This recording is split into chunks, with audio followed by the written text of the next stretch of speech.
Welcome, everyone, to our live webinar, 9/11, An Architect's Guide, a three-part series. I'm Richard Gage, AIA, member of the American Institute of Architects and founder of Architects and Engineers for 9/11 Truth.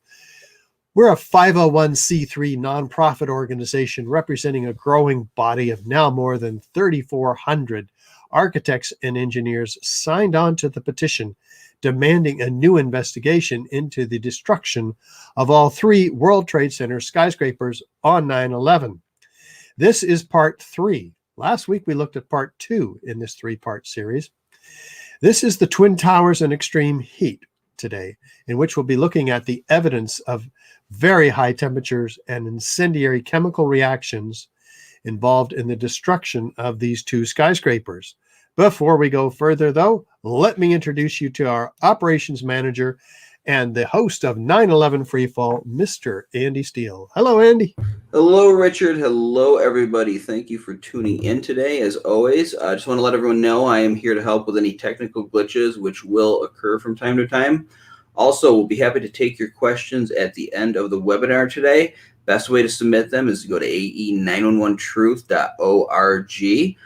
Go to continuing education at the top and select the live webinars. You'll see a box. You can type them right in there. I'll also be looking at our Facebook page, the broadcast of this there, and on YouTube for any good comments or questions related to the material that Richard will be presenting here today. So with all that said, back to you, Richard. Thanks, Andy. And just so people have an idea of what I've been up to, and my background, I was responsible at a local firm here in the San Francisco Bay Area for the construction documents for these $3 and $10 million gymnasiums and the construction administration for this $125 million high school. And also, more recently, before launching full-time into this important outreach effort, I had similar responsibilities working on this mixed-use $400 million project near Las Vegas with 6 blocks of retail, mid-rise office space, and parking structure, altogether about 1,200 tons of fireproof steel framing.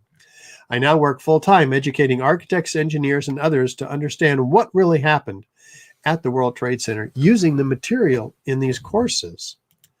So with that said, let's jump right into it. Here we go.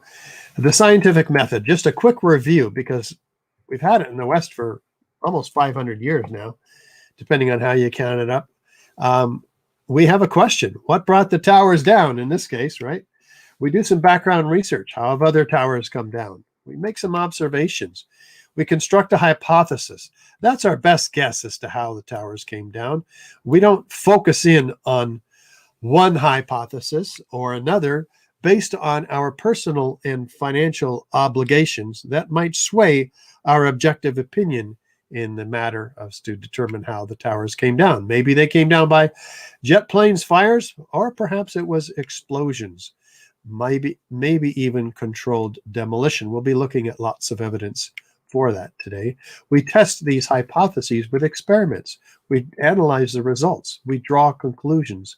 If the hypothesis is corroborated, we report the results in an open, transparent manner so all can build on the body of the work that we're doing. We don't hide in a black box the computer input data, as NIST has done, for example. If the hypothesis is not corroborated, we go back and we construct a new hypothesis. That's what we're about today, until we find one that is corroborated by the experiments, the observations, the research, the data, and so forth. So let's begin with doing some background research, looking at forces which have destroyed buildings. Fire is certainly one of them.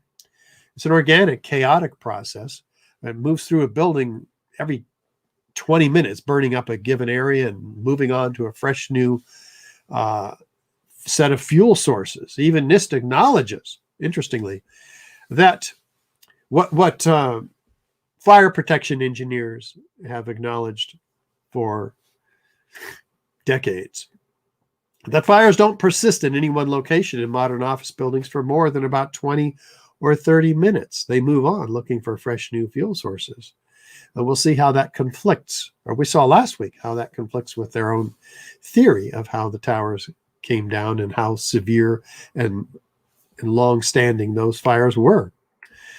And if you missed last week's part 2 in this 3-part series, I encourage you to look it up on YouTube. It's free. And you'll find 9/11, An Architect's Guide, Part 2, the Twin Towers, Explosive Destruction. So skyscrapers, we haven't lost one for a long time. Steel frame, fireproof skyscrapers. But say wood frame buildings, we'd expect, since the structure itself is flammable, if it did catch on fire and it was not properly fireproofed, we'd expect it to fall in stages over to the path of least resistance, not straight down through the greatest path of resistance, the thousands of tons of structure that might be beneath the fire, for instance, in a taller building. But that's the reason we don't build skyscrapers out of wood. We build them out of steel. So we look for a precedent for steel frame skyscrapers that what might happen in a severe fire, like this one that they built, where they built an 8-story building in order to try to burn it down, and they still couldn't. Yes, even with, as you see here, not fireproofed in some of the beams and columns, and others had fireproofing. Well, they tried to get as hot an office fire as they possibly could, as you can tell by all of the fuel that they loaded up into this poor building. And here's what they found. Oops. We actually looked at that last week. And what they did find is that the steel beams can sag, as you see here. The columns, in this case, fireproofed, and these steel beams are not fireproofed. What they found, let's see if we can. Yeah, we do have it. Here it is. This was the largest test of its kind ever conducted. It showed how unprotected steel can be distorted, even by a normal office fire. But as is typical in steel buildings, the structural beams only slowly and progressively warped and sagged. There was no chance of a sudden collapse. In over 20 years, I have not seen, until recently, a protected steel structure that has collapsed in a fire. Until recently. Of course, he's referring here to 9/11 at the World Trade Center, when we had not 2, but 3 protected steel structures collapse due to fire. Well, the study itself cites the inherent stable behavior of steel frame construction due to the highly redundant nature of the form. So that's pretty amazing. Also amazing is that the connections themselves don't even fail. And we saw that the failure of the connections was the worst problem that NIST claimed to be true in the case of Building 7 in part 1 of this 3-part series. Well, let's look at some buildings that were destroyed by natural causes, in this case, earthquakes. These buildings, they fell over to the path of least resistance. The aftermath yields a building that is recognizable as such. It's not an incomprehensible mixture of pieces of the building like we'll see, or like we saw last week in part 2. The columns and the beams are not severed one from another. So keep this in mind as we proceed here. These buildings were blown up. We have thick, billowing, enormous pyroclastic-like clouds that are expanding rapidly in cauliflower-shaped form due to the incredible heat from the chemical reactions in the explosives. We have witnesses that hear sounds of explosions. They see flashes of light. We looked at those last week. This week we will be focusing on the pyroclastic-like clouds here. And of course, explosions can be harnessed quite effectively to bring down tall buildings, as you see in this series of controlled demolitions, like the old hotels in Las Vegas, for instance, which we're all familiar with. They set these charges at precise locations within the building, and synchronistically set them off floor by floor, usually starting at the bottom and working their way up, but they don't have to do that, as you'll see. So the result of a controlled demolition is a set of very recognizable features. At least in a typical controlled demolition, we'd expect to see a sudden onset of destruction. We'd expect to see a straight down or nearly symmetrical collapse into the building's footprint. A patterned removal of column supports is how that is achieved. We have a near free fall acceleration straight down into the path of what was the greatest resistance, the structure, the thousands of tons of structure below. We have the total dismemberment of the structural steel frame. We have limited damage to adjacent structures. That's certainly one of the goals of controlled demolition. Explosions and flashes of light heard and seen by witnesses. We looked at that last week. We have broken up concrete floors. You don't want to have to go back and do that work manually when the explosives could do that work. It would be very dangerous work in a post-controlled demolition with floors at all odd angles and so forth. Explosive charges are visible at various floors. Yeah, those are explosives. I mean, it's obvious. What else can they be? We'll be looking at quite a bit of that today. Actually, we looked at those last week in part 2. Today we'll be focusing on chemical evidence of explosive devices. This is direct evidence of destruction with explosives, these features. Not any of these features are associated with destruction by fire, let alone all of them. So if we have these features, we know we have explosive demolition. Fires cause structures to collapse asymmetrically with gradual deformations, following the path of least resistance. So we have a set of fires in this country and other countries, which are fine examples of the resistance of these buildings to the fires. Let's take a look. May 4th, 1988, the First Interstate Bank, a 62-story building in Los Angeles, California, suffered a 3.5-hour fire which burned across 5 floors and caused an estimated $200 million of damage. It did not collapse. February 23rd, 1991, the One Meridian Plaza, a 38-story building in Philadelphia, suffered an 18-hour fire which burned across 8 floors. The fire caused an estimated $100 million worth of damage and 3 firefighters died fighting it. It was later described by officials as the most significant fire of the century. It did not collapse. October 17, 2004, the East Tower of the Park Central complex in Caracas, Venezuela, suffered a 17-hour fire which spread across 26 of its 56 floors. It did not collapse. August 18, 2007, a fire broke out on the 17th floor of the Deutsche Bank building in New York, a building undergoing deconstruction after being heavily damaged by debris from the South Tower on 9/11. Originally 41 stories in height, it had been reduced to 26 at the time of the fire, which lasted 7 hours and affected a total of 10 floors. 2 firefighters died of smoke inhalation. It did not collapse. On 9/11 itself, 5 World Trade Center, a 9-story building east of the North Tower, was engulfed in flames after sustaining heavy damage from falling debris. A number of partial collapses occurred, but the overall structure remained standing. February 9, 2009, the Mandarin Oriental Hotel in Beijing was completely engulfed in flames for more than 3 hours during the Lunar New Year celebrations. The fire affected all 44 floors, igniting fireworks as it burned. 1 firefighter died fighting it. It did not collapse. No, it didn't. And if any of the World Trade Center buildings were to collapse due to fire, you'd expect it to be this one, which is fully engulfed. World Trade Center 5. Did it collapse? No.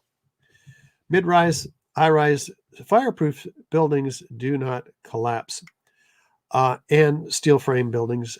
And nor did these. After 9/11, fully engulfed fires. So the only high-rises that have collapsed in this category are the World Trade Center fires, high rises, with these fires, which are diminished, as you can see, before the time of the collapse. A thick black smoke indicating oxygen-starved, cooler fires. So keep this in mind. Now, why have we not lost a skyscraper due to an uncontrolled fire ever?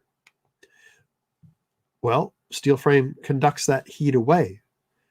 The steel is quite dense, so the source of the heat never gets to its 1200 degree temperature, at which time steel can give way and lose half of its strength at the 1200 degrees Fahrenheit.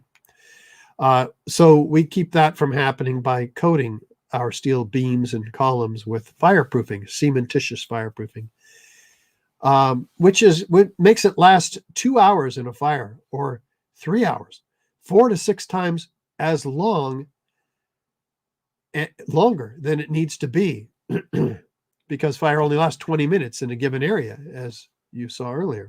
So this is quite sufficient. But we also keep the tenants from bringing in materials that constitute heavy fire loads, and we keep the contractors from building these buildings out of flammable structure and so forth.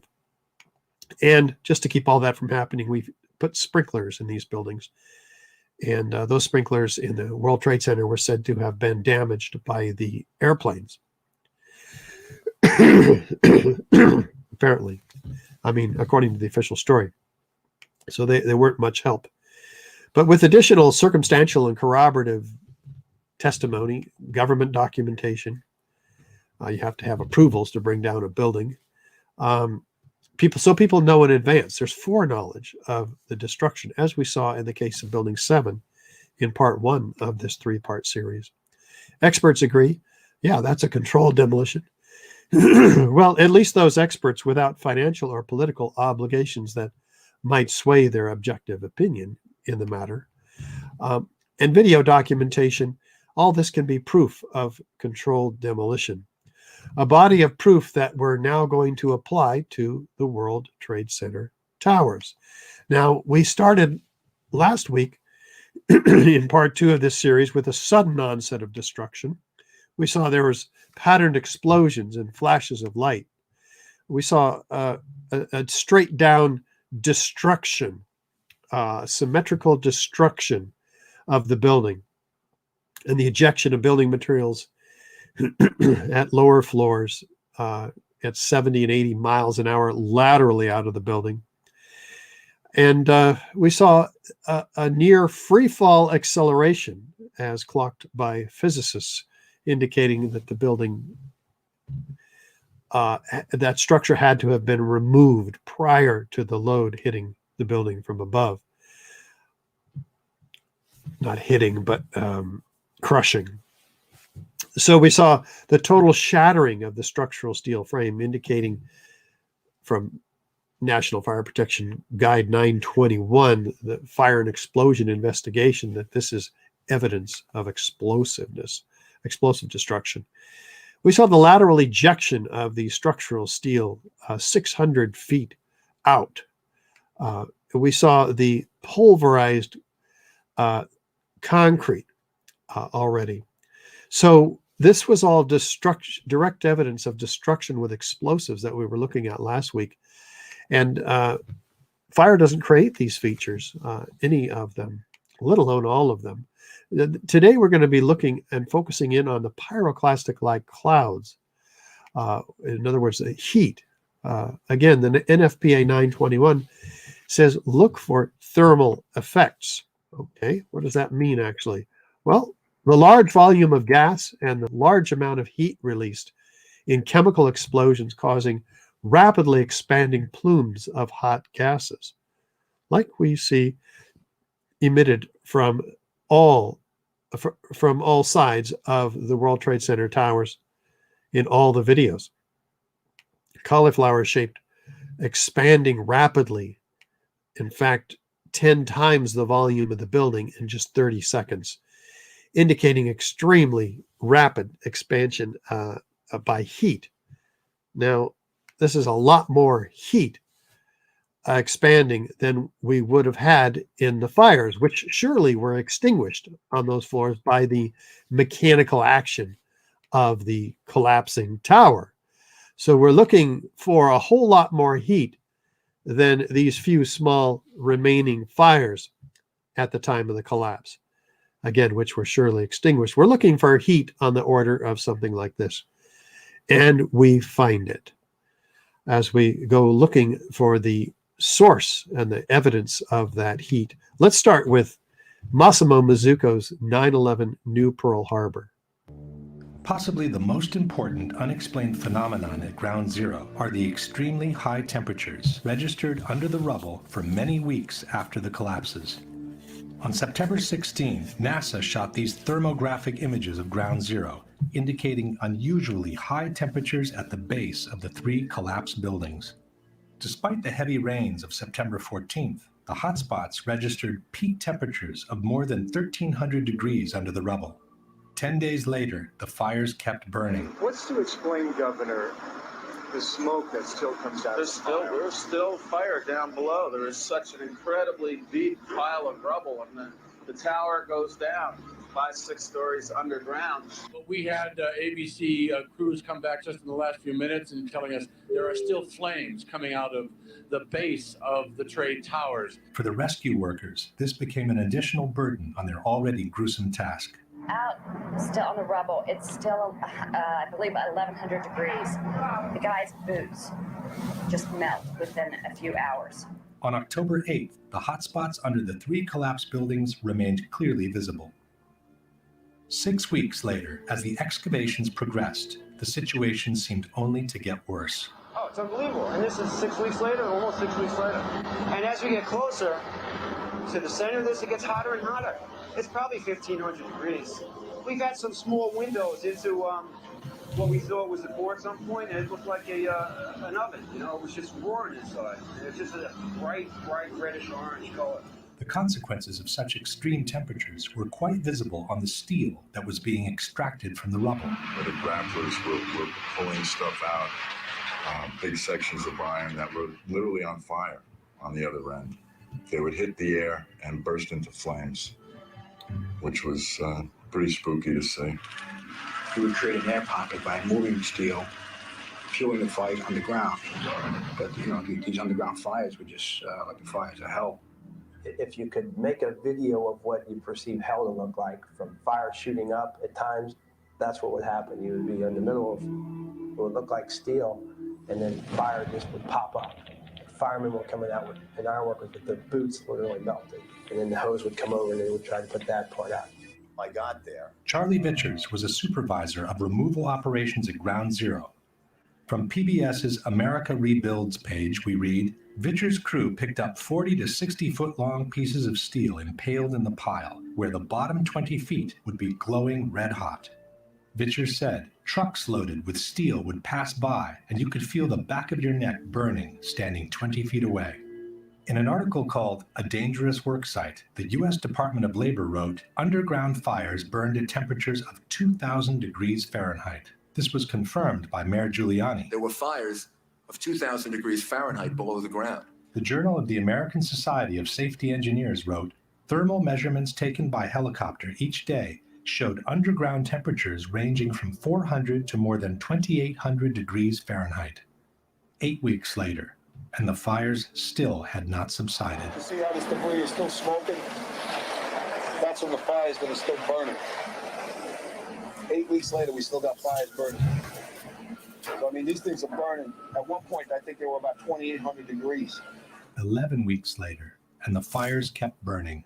As recently as the end of November, it was still 1,100 degrees down underneath the rubble. As November turned into December, ice was noticed in the mornings above the ground, but the debris underneath was still smoldering. The weird thing was it was very cold when we were up there. I believe it was in the middle of the winter, but the ground wasn't frozen. The ground kind of like bubbled underneath your feet, which was kind of strange to me. It took until December 19, more than 3 months after the collapses, for the last underground fire to be extinguished. In fact, structural engineers at the site are saying red hot steel being pulled from deep within the pile. This is David Scott from Arup Associates. Dripping from the molten steel, says this firefighter referring to this steel beam.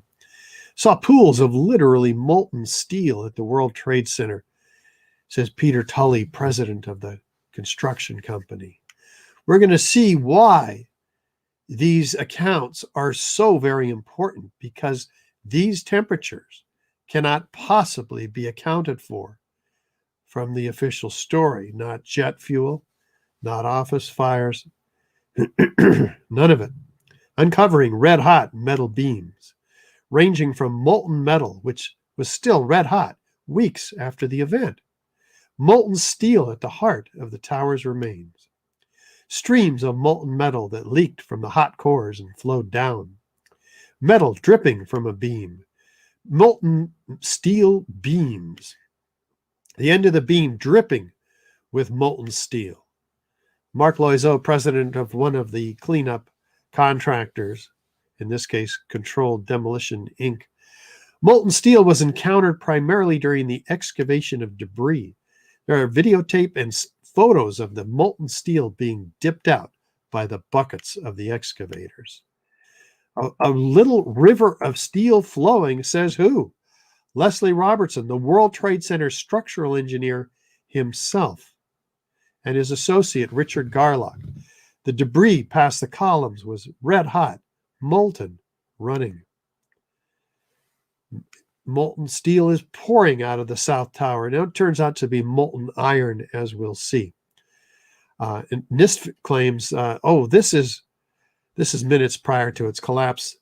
NIST says this is molten metal from the airplanes. Well, molten aluminum, molten aluminum in daylight conditions doesn't glow bright yellow like you see pouring out of the material held in the buckets of the crab claw excavator. In fact, concrete had melted, and as you can see in this piece included in the New York City Police Museum, because the concrete melted, it says it's so intense, the heat, that it melted like lava around everything in its path, including this handgun from building 6. I didn't even know concrete could melt, but it takes 3,200 degrees Fahrenheit to melt concrete. Office fires don't get even half of these temperatures. Jet fuel gets even less. Steel members in the debris pile that appear to have been partly evaporated in extraordinarily high temperatures, says Jonathan Barnett, the author of the FEMA report, or one of them. There's a problem here, though. It takes 4,000 degrees to evaporate steel, more than 4 times the temperature of most office fires. I saw melting of girders at the World Trade Center, says this structural engineer who had unlimited access to the landfill through the National Science Foundation, a grant that he had. And so he's documenting World Trade Center 7 steel that's been partly evaporated.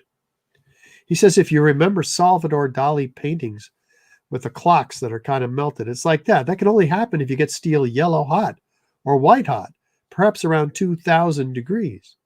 Not realizing to this day that office fires and jet fuel can't possibly explain this phenomenon. Let's go back to Massimo Mazzucco's New Pearl Harbor. Another proof of extremely high temperatures reached during the collapse are the twisted and mangled steel beams found at Ground Zero. Architects, engineers, people who work with steel, welders have just never seen the level of destruction and the level of deformation of this material in our lives. You saw steel, some of the thickest steel I've ever seen, bent like a pretzel. This 8-ton steel I-beam is 6 inches thick. It was selected to be preserved for future generations for the near-perfect horseshoe-like bend formed during the collapse. I found it hard to believe that it actually bent because of the size of it and how there's no cracks in the iron. It bent without almost a single crack in it. It takes thousands of degrees to bend steel like this. In fact, the temperature of 2800 degrees mentioned before is not casual at all, as that's exactly the temperature at which steel melts. And this phenomena is documented in the FEMA report before the NIST report. The FEMA report, Building Performance Assessment Team report, came out in May of 2002. What do they document in their Appendix C? The metallurgical examination of the steel. A 1-inch column reduced to half-inch thickness, its edges curled like a paper scroll, having been thinned to almost razor sharpness. Rapid oxidation, sulfidation, intergranular melting, liquid iron, that's molten iron. In this sulfur formed during this hot corrosion attack on the steel. No clear explanation for the source of the sulfur has been identified. They've got hot sulfur corrosion attack on the steel beams, but they don't know where it came from. They don't know where the massive heat came from. Perhaps the deepest mystery uncovered in the investigation, says the New York Times. But when the NIST investigation took over the FEMA investigation, they completely omitted this evidence, the metallurgical examination.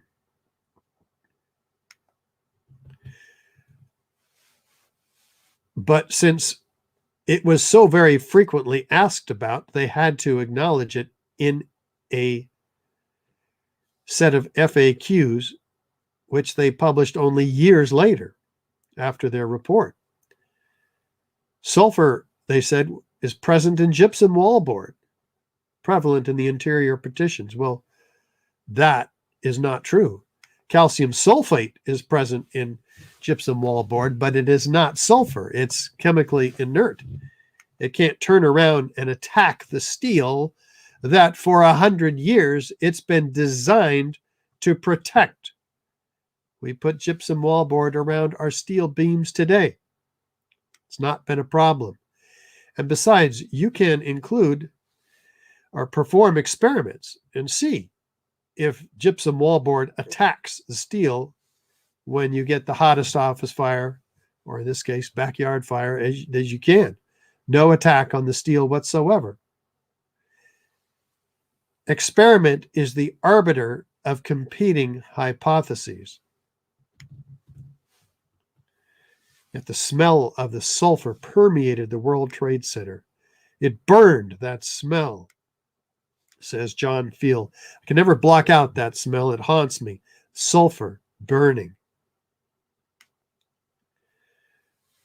We'll find out where it came from. But let's look at John Gross, the co-project leader, and his reaction to these questions about this molten metal. First of all, let's go back to your basic premise that there was a pool of molten steel. I know of absolutely nobody, no eyewitness who said so, nobody who's produced it. But witnesses testify otherwise. You'd get down below and you'd see molten steel running down the channel rails. Like you're in a foundry. Yeah. Like lava. Actually melted beams where it was molten steel that was being dug out. Underground, it was still so hot that molten metal dripped down the sides of a wall. And the cleanup was very difficult in the beginning. Steel was coming out red in certain areas from the first couple of weeks. This fused element of steel, molten steel. And they pulled out the big block of concrete, and there was like a little river of steel flowing. And yet here is John Gross on the pile, looking at the very piece of steel which he cut off and gave to FEMA so that they could include it in their Appendix C metallurgical examination, evidence of evaporated ends of the steel beam, as Jonathan Barnett had disclosed. His shadow is all over the evidence. Why do we have such temperatures? Well, one supporter of the official story says 1,200 degrees Fahrenheit is how hot the fires were. NIST claims 1,800 degrees without any evidence to support such heat. But even so, they're 1,000 degrees less than what is required to melt steel. Hydrocarbons, buildings, jet fuel, burning in open air can only produce temperatures of up to 1,400 degrees. In fact, the petroleum manufacturer says in open air it's 600 degrees for jet fuel, which is basically just kerosene. So burning in open air. So, but steel and iron had definitely melted during the event. As you see here, we can tell by the color of molten metals what their temperature is. In this case, 2,500 degrees, bright golden yellow Fahrenheit. So what caused the steel to melt and to get so hot? Well, NIST had this question very frequently and finally published it years later. Any molten steel in the wreckage was more likely due to the high temperature resulting from long exposure within the pile rather than to short exposure to fires or explosions while the buildings were standing. So wait a minute. They're saying that the heat built up so bad underneath all that pulverized concrete. Wait, there's a law. It's called the conservation of energy. In a closed system, such as fires burning under pulverized concrete powder in the basements of the World Trade Center, the amount of energy is fixed. You can't create any more energy inside the system. The fire can't somehow get hotter than the capacity of the fuel it's burning, especially when it's smothered by concrete powder and water. They said they put like a lake of water in there. You can only convert the energy you have from one form to another. In other words, the heat is dissipated. It's not increased. So, what could have produced all that heat? Let's take a look at thermite as a possibility. What is thermite anyway? An incendiary used by the military, thermite is a compound of iron oxide and aluminum, which when ignited sustains an extreme heat reaction, creating molten iron. In just 2 seconds, thermite can reach temperatures over 4,500 degrees Fahrenheit, quite enough to liquefy steel. We know that open-air fires cannot burn hot enough to melt steel, but metal had melted at the base of the towers. Appendix C of the FEMA report describes sulfur residues on the World Trade Center steel. The New York Times called this the deepest mystery of all. Sulfur slightly lowers the melting point of iron, and iron oxide and iron sulfide had formed on the surface of the structural steel. Sulfur used with thermite is called thermate, producing even faster results. Well, maybe we're getting somewhere here, because if thermite were used, it would explain the presence of elemental iron, which we're about to look at an awful lot of evidence for in a moment. It would explain the presence of extreme heat. Thermite produces 4,000 degree elemental iron. And it would explain the presence of sulfur, because sulfur is added to thermite to become thermate, becomes much more effective at burning through steel. So were the guidelines from NFPA 921 followed? This is the authoritative source for explosion and fire investigation that's used not only in this country, but largely around the world. They say, look for unusual residues that could arise from thermite or other pyrotechnic materials. NIST claims they found no corroborating evidence to suggest that explosives were used. But a year later, when pressed, they finally admit, we did not test for the presence of explosive residue. You can't find what you refuse to test for. But others did. It wasn't that difficult to find. Stephen Jones, physicist, nuclear physicist, formerly from Brigham Young University, suggests that, gosh, well, if thermite were used, it'd produce a characteristic burn pattern, a white, yellow, hot liquid metal, which turns out to be molten iron, which we see pouring out of the South Tower minutes prior to its collapse.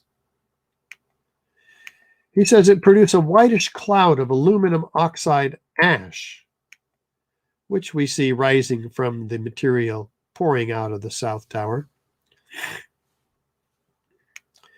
and trailing these freely flying structural steel sections, which we looked at in some detail last week.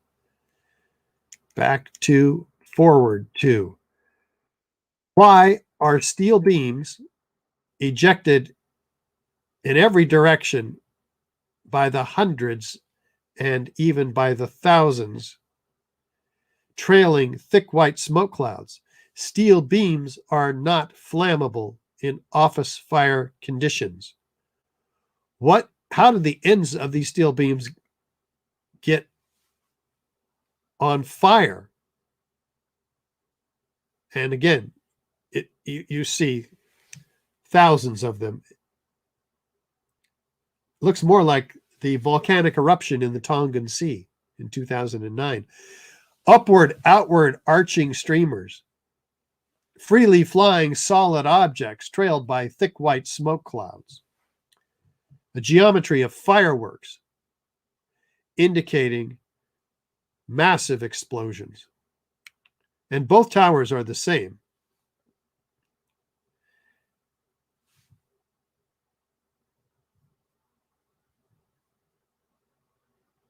Thick white smoke clouds trailing these beams.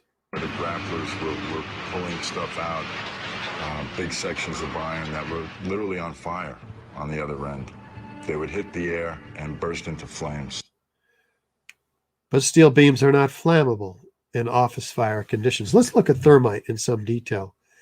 He says it would look, Stephen Jones, it would leave behind a unique chemical evidence. Common elements such as iron, aluminum, copper, calcium, silicon, but more unusual elements like fluorine and manganese left behind in the residue. Do we find such things? These elements in the periodic table of the elements. Well, somebody sent him a small piece of this chunk of molten metal, which was from one of the larger meteorites. They called them this fused molten metal.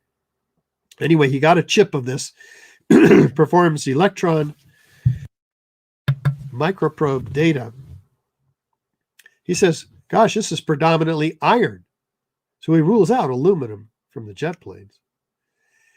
It has abundant manganese, so he rules out molten structural steel as a major component. So it's not just melted steel. It has aluminum, sulfur, and potassium. Hence, the molten material is the residue of thermite. There's no question. But he goes further. It has manganese and fluorine in abundance. Manganese and fluorine, where does that come from? Manganese is from the potassium permanganate, which is commonly used as an oxidizer in thermite. Fluorine is used in special thermite charges called sol gels. Hence, these are often present in the residue and are part of a thermite fingerprint. But interestingly enough, sol gels would leave behind quite an interesting residue, 1,3-diphenyl propane. Well, the EPA analysis of the dust finds one molecule at levels that dwarfed all others. What was that? 1,3-diphenyl propane. We've never observed it in any other sampling we've ever done. says Eric Schwartz of the EPA. So we have another sculptor who hears about the work of Stephen Jones, sends him the ends of a piece of slag here from the end of that sculpture, that beam from the World Trade Center. So in this case, Stephen Jones performs X-ray fluorescence analysis. What does he find? Iron, sulfur, potassium, manganese, carbon. The ingredients of thermite, yet again, particularly iron and sulfur and aluminum, and of course the manganese. A dead giveaway of what was going on here in the beams at the World Trade Center. You can make your own thermite cutter charges in your backyard, actually. You can buy it on eBay, put it in a shaped cutter charge, as John Cole did here in Florida. The web was reduced in thickness with gaping holes, thinned to almost razor sharpness, with a Swiss cheese appearance. He found the same thing that FEMA found and documented in their Appendix C in 2002.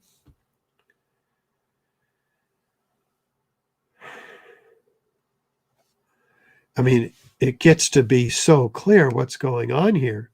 In fact, there's inventions of devices for shaped cutter charges using thermite, which issue molten iron in hundreds of milliseconds, much more effective at cutting through greater thicknesses of steel than C4 and RDX, even high energy explosives that are used in normal controlled demolitions. Why would they not have wanted to use high energy explosives? Well, they provide a very loud bang and a very bright flash. Audio and visual signatures that they might have wanted to avoid in a deceptive controlled demolition. There are devices whose casings themselves is made out of consumable consolidated thermite. Nothing left behind but molten iron, which was found in abundance at the World Trade Center. And is found not only by Stephen Jones and others, but by the U.S. Geological Survey doing their studies on the dust, which they produced the particle atlas of the World Trade Center dust in 2005. What do they find? Billions of previously molten iron microspheres. So they had extreme heat. They're iron, not steel. Again, the byproduct of thermite. And they're spherical. They amount to up to 4 tons by extrapolation of how much is in all the World Trade Center dust. This residue of thermite. It's 150 times the background amount of dust, which is not even spherical, but this is what you find in house dust, office dust, if you will. But these are spherical. And there's 150 times, and they're formed during the event, according to R.J. Lee. Not before by the iron workers, the welders putting the World Trade Center together. Not afterward by the iron workers taking apart the pieces in the aftermath, but during the event, the melting of iron. R.J. Lee is a environmental concern also doing studies on the dust. The EPA says these molten iron microspheres are so prevalent that even though they don't know where they came from, they use them as a signature component in order to distinguish the World Trade Center dust from other dust. But they have no idea where they came from. Well, here's a possibility. This is a thermite experiment in controlled conditions, which produces bright flash, very high temperatures, up to 4,000 degrees, and lots of sparks. Well, they look like sparks, but they're molten iron. You see, when you, under pressurized conditions, liquid materials form themselves into spheres by the surface tension. Is that what could also explain the toasting of the tops of these cars around the World Trade Center, the falling liquid molten iron droplets? What other rational hypothesis could explain the toasting of these cars well outside the World Trade Center complex?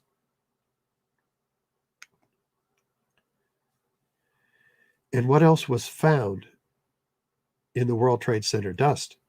Any hint of unignited thermite? Well, a small team of scientists led by Niels Harrit in Copenhagen is sent independently collected 7 samples, and they documented 4 of them in this particular paper. They're a 1/16 of an inch large, these curious red-gray chips that occur in all of the samples of dust. They're red on one side, gray on the other, indicating that they are applied in a fluid. They're attracted by a magnet, so they get real curious because paint doesn't do this. They find, by examining the red layer, iron oxide, aluminum powder. So iron and aluminum, the key ingredients of thermite, are in this paint. Shouldn't be there. They get real curious, zoom in 50,000 times into the red layer with a nuclear microscope, and find particles that are 1,000 times smaller than the diameter of a human hair. Particles of iron oxide rhomboidal-shaped crystals, aluminum platelets, again, the ingredients of thermite, set in an organic bed of oxygen, silica, carbon, organic material, which in explosives like TNT expand rapidly because they make gases, which causes the destructive effect associated with explosives. Interesting. Well, the published data on this shows from Lawrence Livermore Lab that at about 425 degrees Celsius, about 758 Fahrenheit, they ignite. It's basically a heater, a differential scanning calorimeter, and they can measure the energy after ignition, and it's off the charts, indicating that it is indeed a thermitic material. They're exothermic reactions. Well, the same thing happens to these red-gray chips collected from the World Trade Center dust samples. And what happens when they ignite? They produce molten iron microspheres with the same chemical signature as the molten iron microspheres in the World Trade Center dust have. So you see, we know where these molten iron microspheres came from. They came from these red-gray chips. As if we didn't know, they're found attached to partially ignited red-gray chips, as you can see here and here.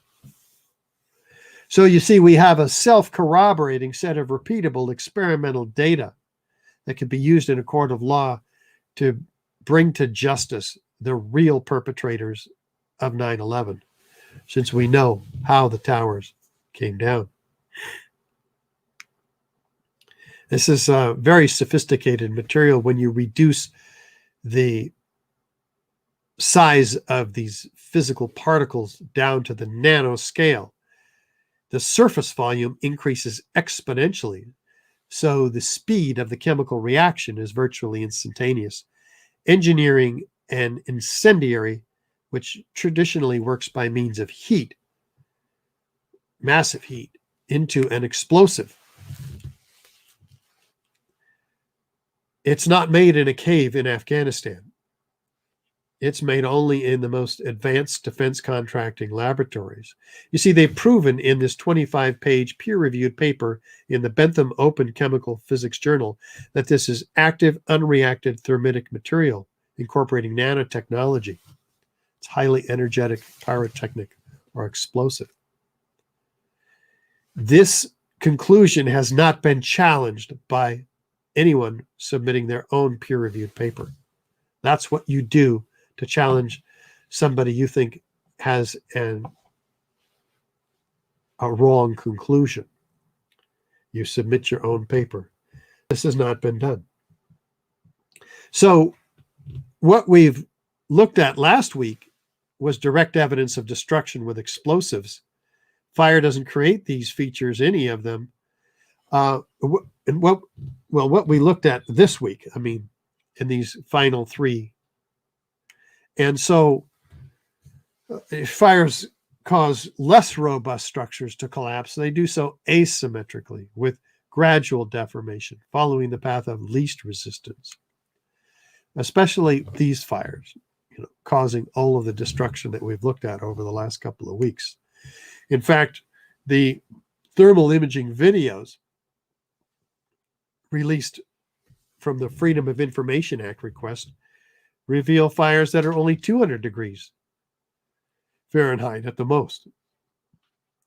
NIST has some evidence that they reached maybe 500 or 600 degrees, but we're still a fifth of the temperatures required to melt steel, less than. So this is damning evidence to the official story. And so what do the experts say? Again, at least those experts without financial or political obligations that might sway their objective opinion in the matter. Let's listen to Ron Brookman, one of 100 structural engineers signed on to the petition demanding a new investigation into the destruction of these towers. He says it doesn't look anything like a heat-induced gravitational collapse mechanism. Why did the complete collapse of the towers become inevitable, as claimed by NIST? And we got to that last week. They had no scientific analysis or calculation to substantiate how these buildings collapsed, even though they were tasked by Congress to determine the cause of the collapse.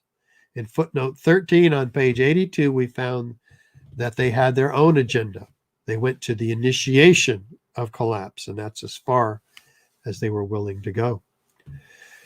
Ron Brookman says, why would all 110 stories drop straight down to the ground in 10 seconds, pulverizing the contents to dust and twisted steel? Ed Muniak, fire protection engineer, says the fires were very weak. NIST reports confirm that the steel temperatures were low. The World Trade Center collapses have no resemblance to any previous high-rise fire collapse. Probably because there was no previous collapse by fire.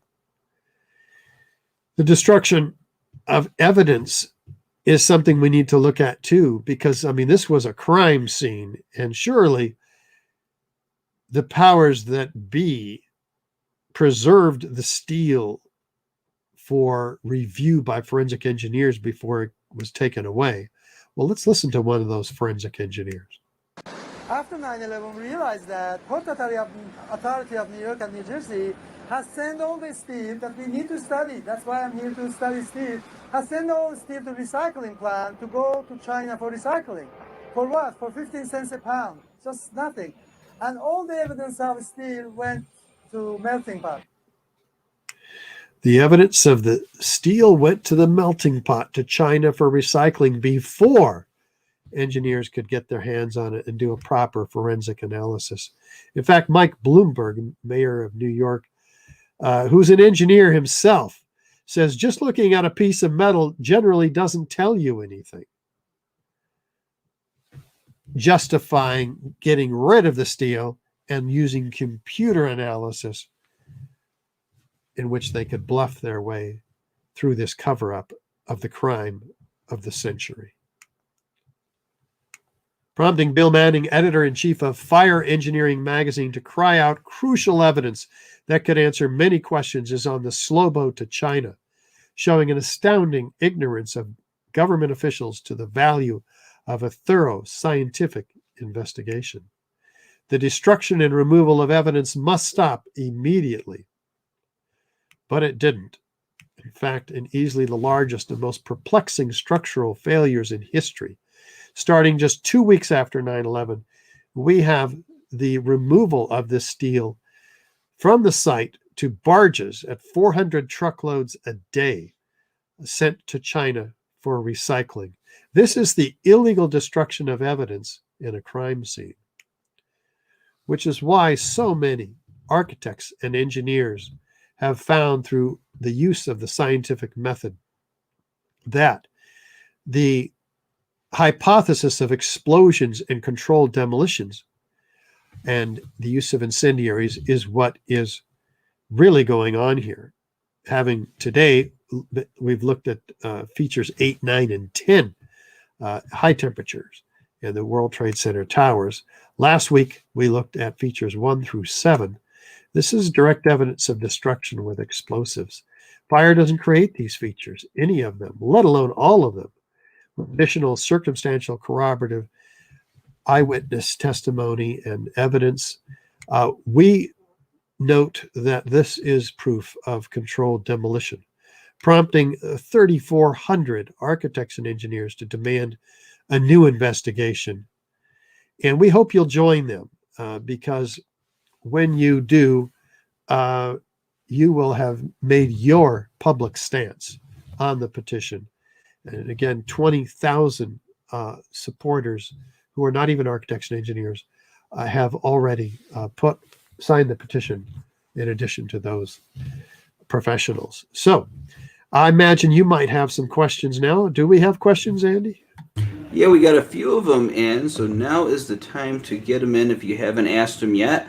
Please submit any questions you have in the same input form that we talked about earlier. That's at ae911truth.org. Go to continuing education and find the live webinars. You'll see a box right there to type it in.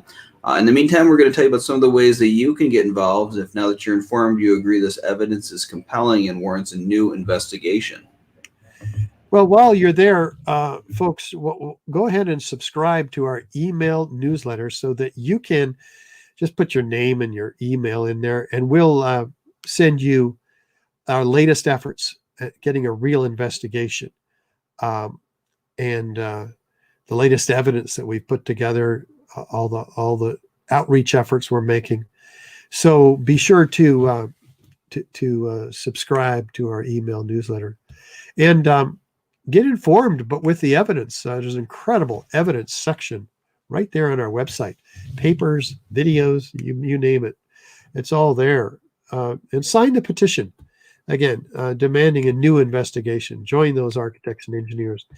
And be sure to donate because, again, we do not have federal grants and corporate grants to keep us going. We have a lot of work to do to wake up the public, the media, the universities, the professionals, architects and engineers out there, and our elected representatives. So that's what we are all about. And so it takes funds. We have a lot of work to do. You can support us on your own. Just do that and become a member. For as little as a cup of coffee a month, you can join the family of sustaining supporters of AE 911 Truth. Hey, if that's not possible, maybe you can volunteer and help us out. Is that a possibility, Andy? It always is. And a lot of times people think they can't really make a difference in this world. They think that everything is decided by people they watch on television. And I'm telling you, that is not true. Most of what it gets accomplished by ordinary people has nothing to do with talent or know-how. You pick those things up as you go along. It's just deciding that you're going to do it. And a good way to do that and pick up some talents along the way too is fill out the volunteer form at AE 911 Truth. We got a good team, people who help out when they can in their spare time. And we don't ask too much of you, but if you got a few hours a week to contribute, help us out, help us with this mission, we strongly recommend doing that. It's a very easy application process. Just go to the page, fill it out. We'll give you a call within a few days and see where you'll best fit in. A lot of that really depends on you and where you want to fit in. So please consider doing that and be part of something important. Yeah, absolutely. It's important.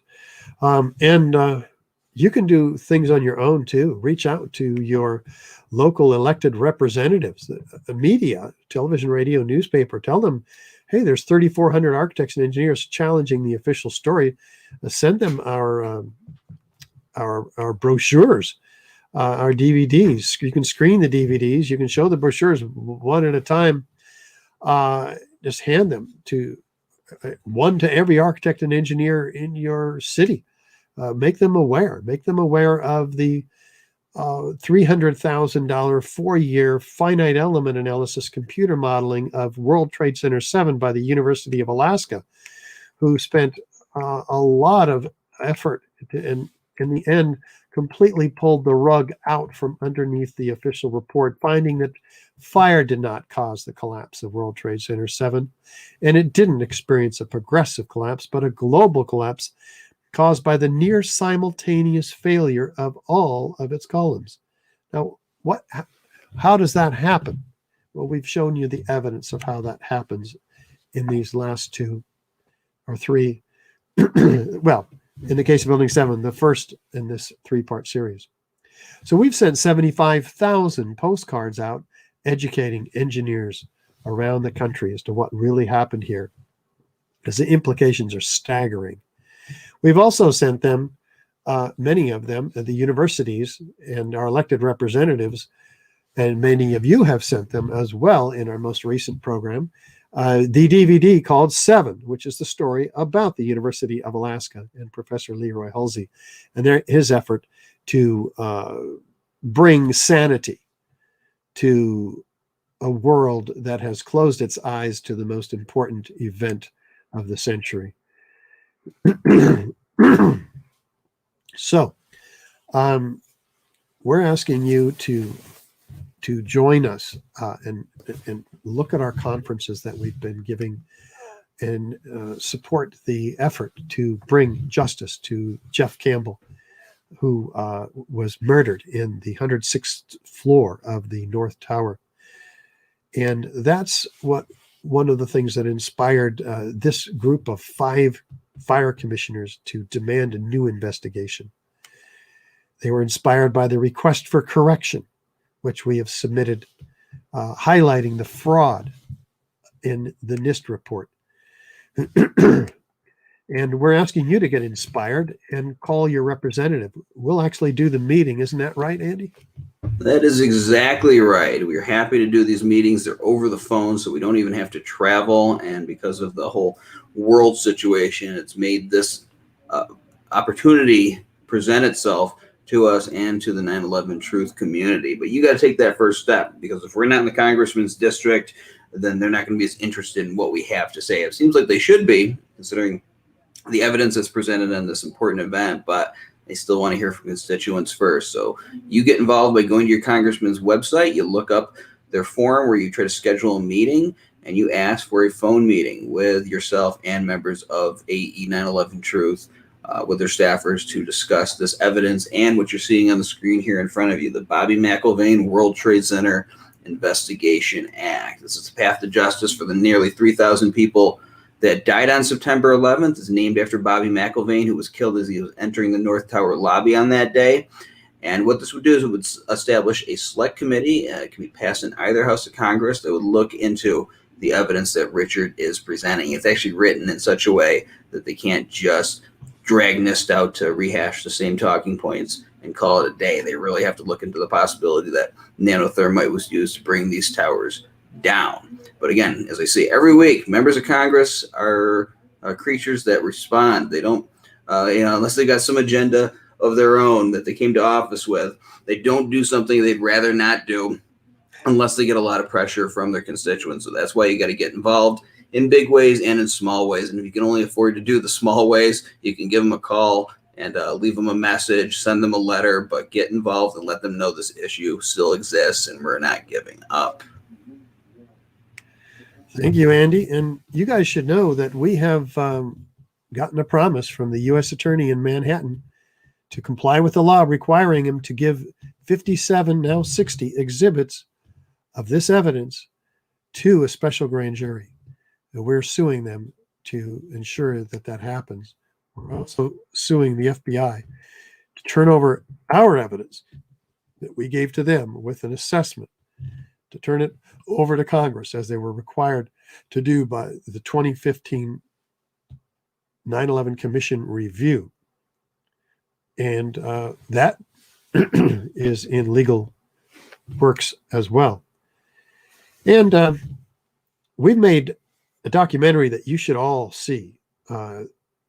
It's got 40 high-rise architects, structural engineers, metallurgists, chemists, physicists, controlled demolition experts, all laying out this evidence that we touched on today. And it is dramatic. So I want to show you just a couple of minutes of this film.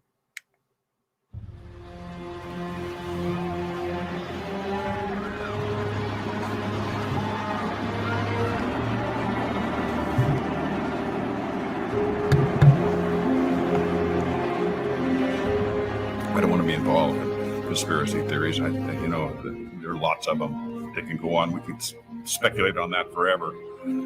What we really need to know is how those buildings came down. World Trade Center 7 collapsed because of fires fueled by office furnishings. It did not collapse from explosives or from fuel oil fires. To undermine scientific integrity is to undermine our democracy. This is what NIST has done, denied and ignored crucial evidence. The American people absolutely need the truth of 9/11. More than 1,500 architects and engineers and 12,000 others, including many scientists, have signed the petition calling for a scientific investigation of the destruction of the Twin Towers and World Trade Center Building 7.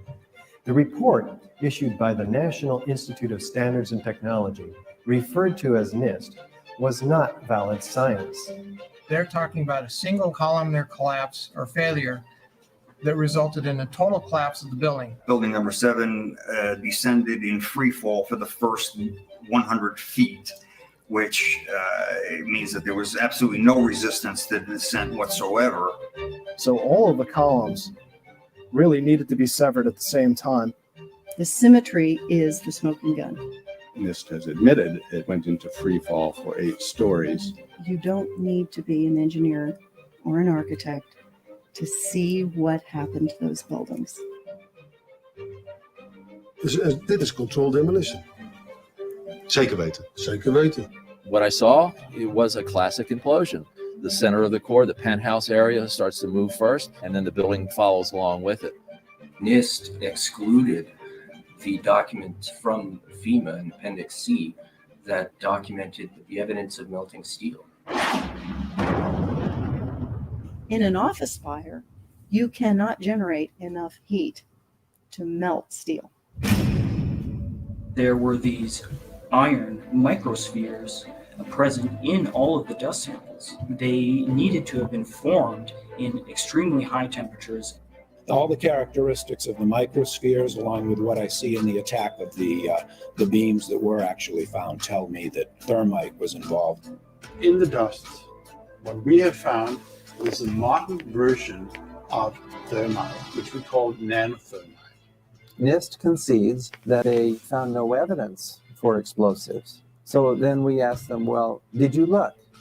And they said, no, we did not look for explosives or residues of explosives. And in fact, the evidence is overwhelming that these red-grade crystals are very high-temperature incendiaries. And we have watched as scientific integrity has been undermined and scientific research politicized in an effort to advance predetermined ideological agendas. If this is a crime, I think everybody agrees it's a crime. Evidence was removed from the scene of the crime. You can't do science when you are deprived of the evidence and when your hypothesis is the least valid instead of the most likely. When the most likely hypothesis in the case of Building 7 wasn't even mentioned. This is not science. Yes, you can look at this free on YouTube, the 1 hour version. And the documentary is available in its entirety, hour and a half, as well as additional bonus DVD with extended interviews, excerpts from all those experts. That's in our store at ae911truth.org. Encourage you to get that one. And the 50-page booklet, Beyond Misinformation. You can download it on our website and at beyondmisinformation.org. And it's extraordinary. It completely pulls the rug out from underneath most every aspect of the essential elements of NIST. And our classic lecture on this subject, 9/11 Blueprint for Truth, now 14 years old, free on YouTube, as is the 15-minute documentary narrated by actor Ed Asner, just on Building 7. Very, very well done. Hey, let's get back to those questions, Andy.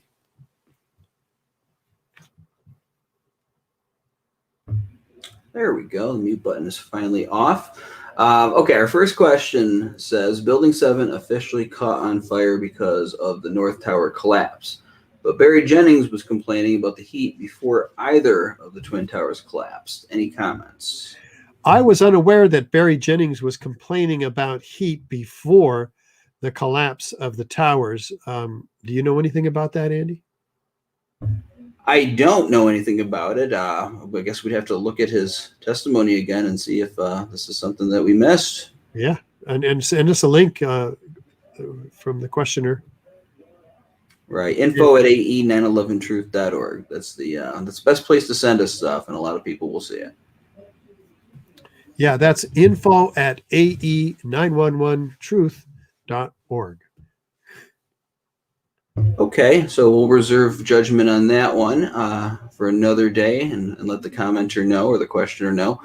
In the link below, and they provided a good link here, the Canadian Construction Industry magazine states that World Trade Center 7 did not collapse due to fire. Canada and the world owes your team an expression of gratitude at a minimum. Until fire, not the cause, was acknowledged, it is to be expected that there should have been a flurry of activity by responsible committees responsible for building codes and fire protection codes convening in emergency sessions, and I would think a flurry of engineering scholars writing graduate theses or publications about all three collapses in a variety of study areas. Has anyone on your team done a research of academic papers and compiled a list of them? I think a library worth of scientific papers should exist. Thanks for all that you are doing for harmony, truth, and life. And then he provides the link to the magazine article, which I did take a look at. Yeah, well, that's fascinating. We certainly do have a whole bunch of these academic papers which have been produced supporting getting to the truth of 9/11. They're on our website under the evidence section. And there's a list of peer-reviewed papers. It's called Collected Articles on 9/11. It is a 4-inch thick binder, which I, along with some other members of AE 9/11 Truth, went to the office of, I didn't forget his name, our key critic, our liberal intellectual at MIT. Chomsky? Yes, thank you. Mm-hmm. Noam Chomsky. we handed it to him because he had previously said, you need to do peer-reviewed articles. So anyway, we gave him 72 of them in his office, and we got a picture of us handing him that binder. He looked a little sheepish. I doubt he's read them, but at least I haven't heard him say again, you need to do peer-reviewed articles. You know, this has been done. We're not getting the attention because of gatekeepers like him. But this, Andy, do you remember the specifics from the Canadian Construction Industry magazine? I don't, and I don't remember this article, honestly. So, you know, the thing is, we don't Google ourselves every day. And so if someone's writing about us, you know, that could slip by our radar for, you know, several months. So if you actually see something like that, send it to us. But I also want to encourage people, and this was how I got my start, is to write your own articles. And if you need facts checked, you can contact us. We got people that can help you with that. If you got a question about the evidence or something.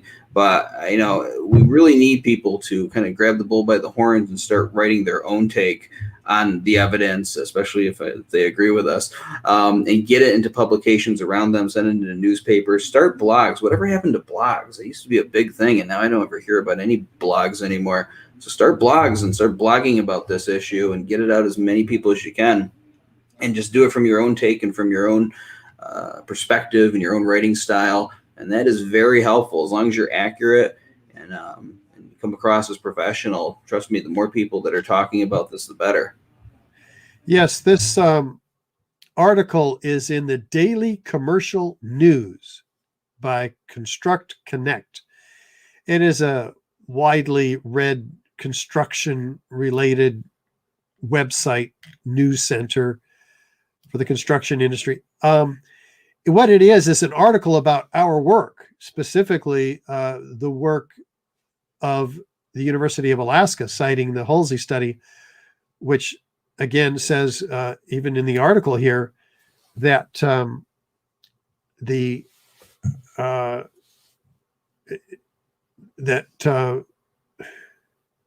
says right here, that's funny, I just saw it. Columns 79, 80, and 81 did not fail at the lower floors of the building and were not subjected to heat above floor 30 because there was no fires there. Even if they did, they would not trigger a horizontal progression of core column failures, and the team was unable to find any other plausible cause for the progressive sequence of failures. So also they cite the report in a typical building collapse. World Trade Center 7 would be expected to experience a combination of axial rotation and bending members, resulting in a disjointed asymmetrical collapse at less than free fall acceleration. So that's speculating at what it might look like were it to actually fall naturally. But they say that the collapse was straight down in a pancake fashion with about 2.25 seconds free fall acceleration. That's as fast as a bowling ball falling out of the sky, and which is faster and faster each second because of the nature of acceleration. So yeah, you would expect that article to generate a whole lot more controversy than we were aware that it did generate. There's just a lot of people that don't want to acknowledge reality, especially when that reality, A, was so painful 19 years ago. We were all in a state of shock and awe, psychological operation against the American people all around the world, actually. And B, I forgot what B was. So it's rather extraordinary that people don't want to look at what happened. I mean, we don't want to bring up that pain from the original, but also we don't want to buck the system. We don't want to go against this is B, by the way. We don't want to go against what's been established, right? If science has been settled, and the official story and the government and the media have all been saying for so many years now that this was due to fire and jet planes impacts. And who am I to challenge all of that? You know, it's overwhelming. Well, I'm a pissed off architect personally. So I was lied to on a massive scale, and so were you. So if you want to find out what you're made of, take on going against the system, whatever it is for you. Maybe it's COVID, maybe it's something else, maybe it's vaccines, experimental gene therapy, whatever it is. We'd like you to join us at 9/11 Truth, because we think this is the domino that will set in motion all of these controversial false flag operations that we have been given over our lifetime, certainly, and beyond. So join us. That's what I'm asking for.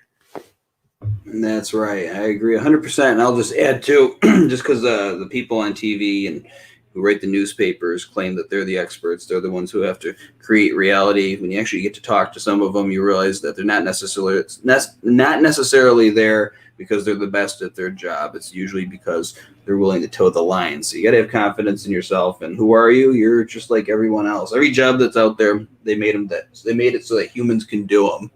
And you're a human being, and you're just as powerful and smart as anybody else.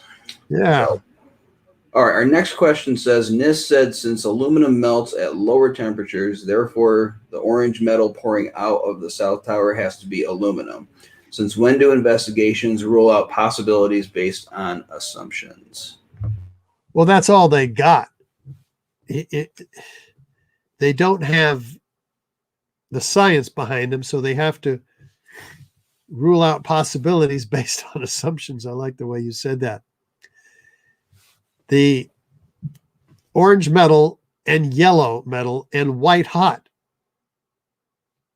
metal pouring out of the South Tower, for instance, is direct evidence of molten iron. Aluminum doesn't melt at those temperatures.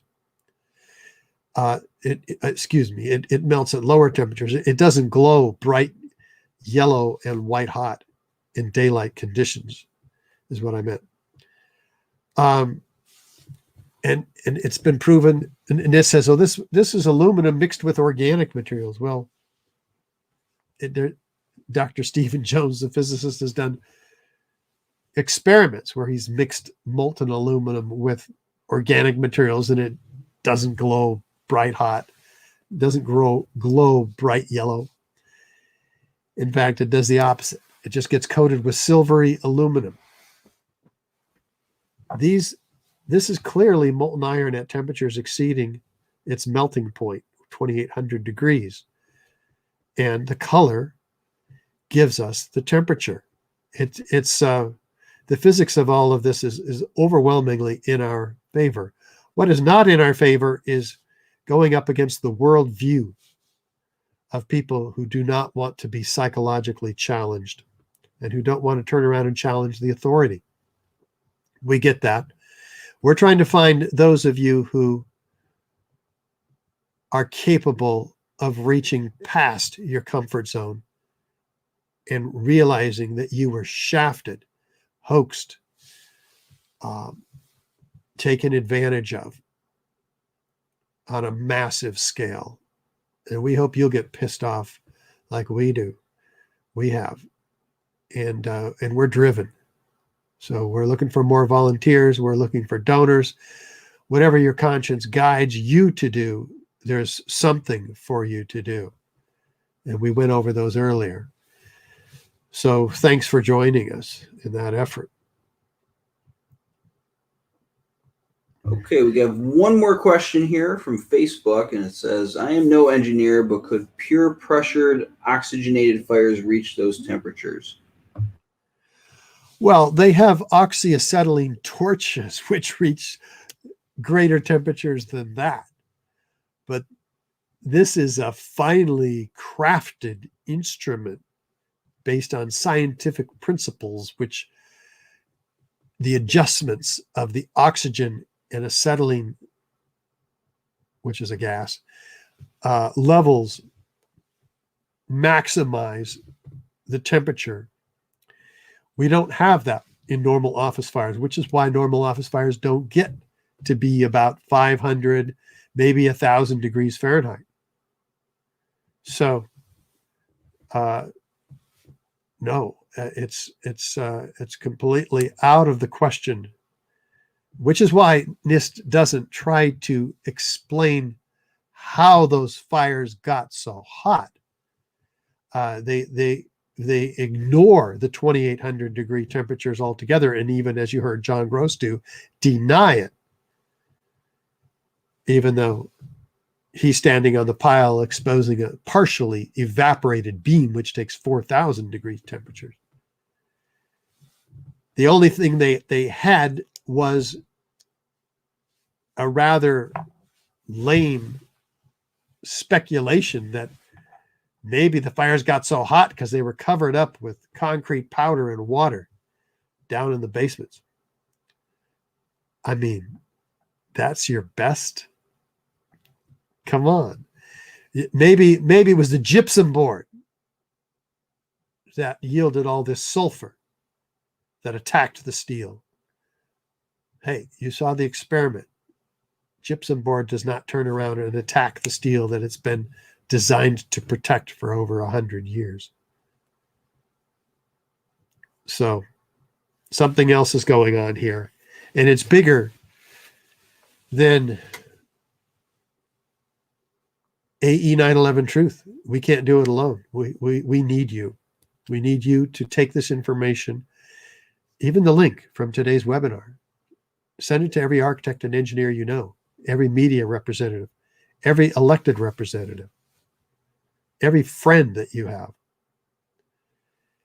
every professional, technical professional and academician in physics and engineering. Do something. If you don't, you will not be able to look at your grandchildren in the eye and say, I did my best to expose this. So, please, do something. And that brings us to the end of part 3, the Twin Towers and extreme heat. Last week, we looked at the Twin Towers and explosive destruction.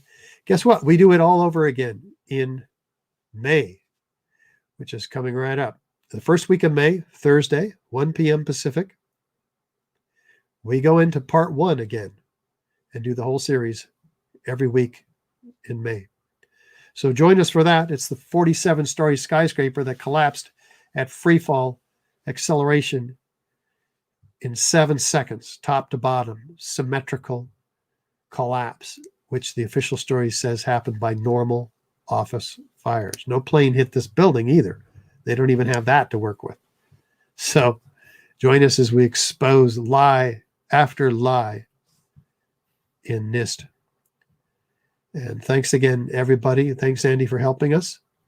We'll see you in April. Bye for now.